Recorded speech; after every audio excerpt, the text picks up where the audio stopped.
Welcome to another episode of DeLorean Tech, and today we are going to be unboxing Gigawatt from the new Transformers X Back to the Future collaborative.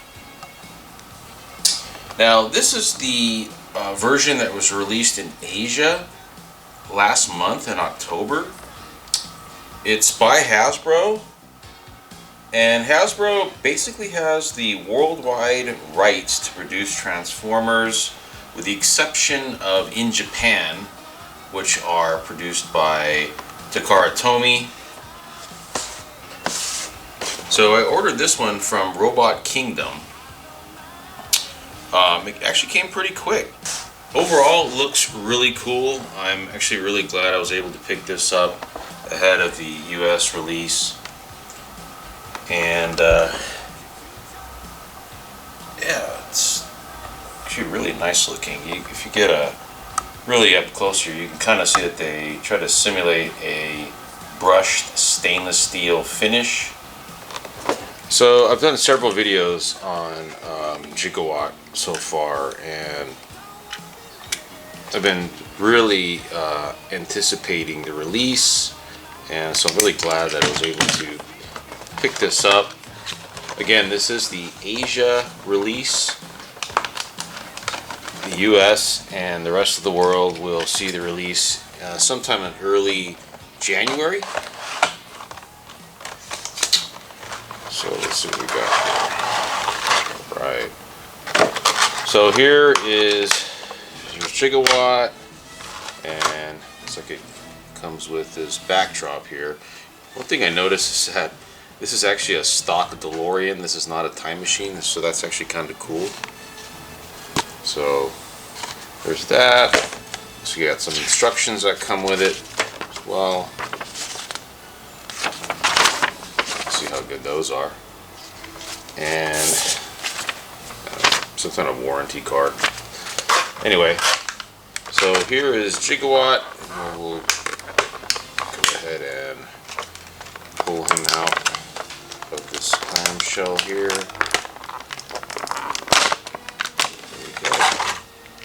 And he does come with a blaster here, and you'll notice that Mr. Fusion is actually connected to his gun.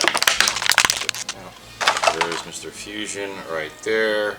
That can be removed and put on the back of a time machine, just like in part 2. So it just snaps on to the top right there. It's a little hole, and there you go. And it also includes a lightning rod attachment as well right here. Take that out, and that one goes on top. There's a little slot right there. Just go ahead and insert it there, and now you have the lightning rod attachment on the DeLorean, just like you had in the Part 1 movie. The doors also open up, so you can open the doors up like that, so it's pretty cool. Alright, so here's his gun. The gun actually can fit underneath here. There's a little slot right there, and you just go ahead and put the gun in like that. So anyway, let's go ahead and transform them. We'll take a look at these instructions. We'll follow along just to see how good they are. So step 1, you flip them over, and these panels right here open up, and open up the doors all the way is the next step. And then what you want to do is you want to flip his legs out like this. Okay, and then this gets turned around like that, and then you separate the legs. They're attached, there's some little tabs in there. You just pull it apart like that, and you can see those tabs inside there that hold the legs together in vehicle mode.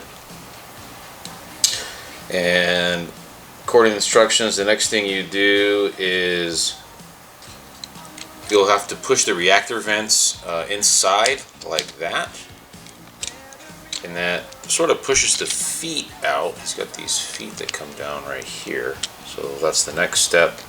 And you want to close these doors up right here, okay, on his legs. And the next thing you want to do, according to the instructions here in step 9, is flip the wheels inward. So you want to move those in like that. Okay, and really they need to kind of go all the way in, so there's a couple of steps there. And so those are all the way in. The next thing you want to do is right here, the lower part of the front fender gets turned down. So those both have to come down. They're attached with some slots right there, little tabs. Those will come down all the way. And the next page, this is actually really easy to transform. You want to move his arms out, so you just swing those out like that. Okay, and there's some hinges there. And then you want to unfold his hands out.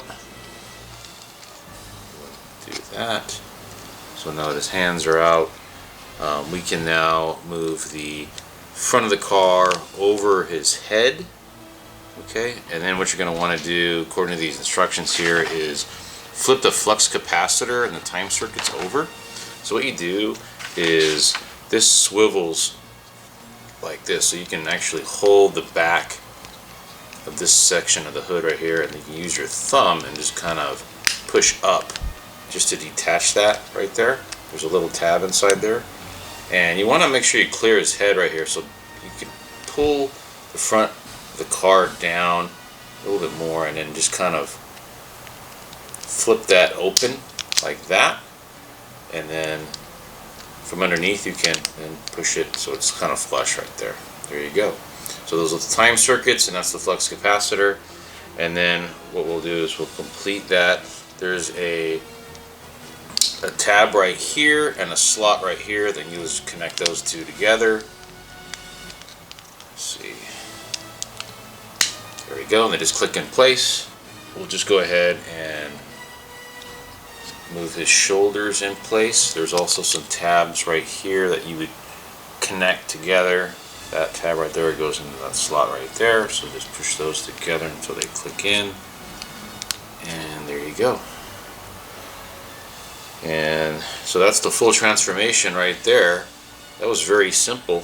Let's go ahead and put his blaster in, his hand right here, and then for the lightning rod attachment, that goes on the side of his arm. There's a slot right there. You just go ahead and insert the lightning rod like that. And now he can use the lightning rod as a weapon. So, pretty cool. I really like the detail on this.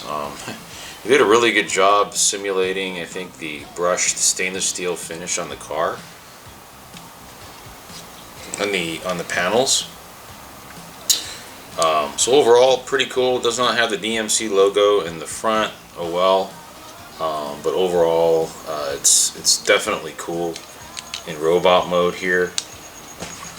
Alright, so in order to transform him back, we'll just reverse the process, and then we can put him in the hover mode, and that's the last part of the instructions right here is hover mode. So we'll go ahead and just reverse the instructions, take the blaster out, we'll unhinge his shoulders right here. Just kind of bring the front of the vehicle up a little bit and then kind of push these in so they just kind of swivels around right there. You might have to move the tires, the wheels out of the way a little bit here in order to get that to come around completely. Again, you'll have to move this down so you clear his head. That just snaps back into place right there. You want to put his hands back inside. There you go, so hands back in. And we'll go ahead and just kind of position his arms like that. There you go, so they're folded inward. We'll go back up with the front of the vehicle like that. Okay.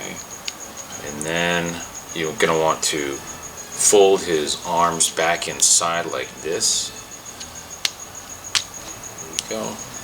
You can move those fender sections back up so they connect to that slot in there on each side. And now you can stow his feet away again here. And by doing that, you can then kind of push out the reactor vents in the back here at the same time. Flip the legs back over. And again, everything's connected via these tabs here. Very simple transformation, very easy. Panels go back down, and here we are back in DeLorean time machine mode. You can close the doors. The doors also have little tabs as well in here. Just make sure the doors are nice and flush in there.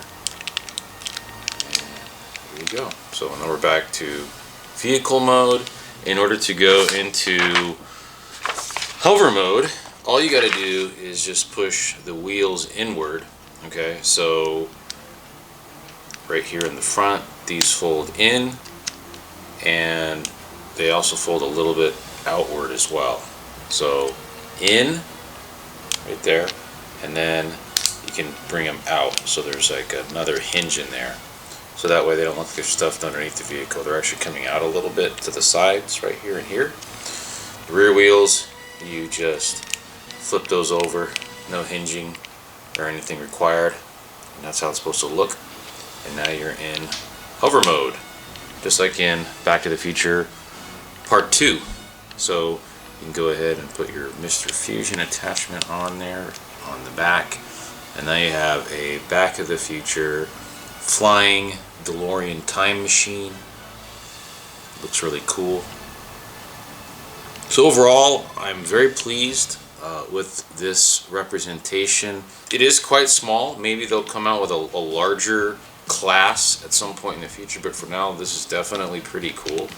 As you can see, it's very easy to transform. It's got a lot of detail too. I noticed it's got the out of time license plate. So if we can zoom in, see that right there. There's even the California. Let's see if we can zoom in on that brushed stainless steel. Yeah, you can see it pretty good right here. Brushed stainless steel, look kind of like a real DeLorean. So they did a pretty good job there. The finish is nice and bright. Definitely glad they decided to tint the windshield and the side windows. If you remember the photographs that first came out of Gigawatt had clear windows and it looked really bad, and that was a major criticism that a lot of people had, but Hasbro took the input and now we've got tinted glass all the way around, so we're good to go there. So here's a close-up of Gigawatt in vehicle mode. As you can see, it's pretty cool. I think they did a really good job on the design and the build of this. Now the Takara Tomy release is bound to be different in some ways. Obviously the box itself is going to be different. This box right here, this is going to be pretty much the same box that you're going to see with the US release. There might be some subtle differences on it, but for the most part, this Hasbro release is going to have the same box worldwide. The only difference being the Japanese release by Takara Tomy, no doubt will have different box art, and it may actually have a different look as well. More than likely it will have the same mold and everything, but the paint might be a little bit different here and there. I'm not quite sure. They haven't really released any photographs of what the final version of the Takara Tomy edition is going to look like, but for now the Hasbro version is definitely a win. So there you have it. Let me know what you think. Drop a comment down below and let me know what you think about Gigawatt. And as always, thanks for watching.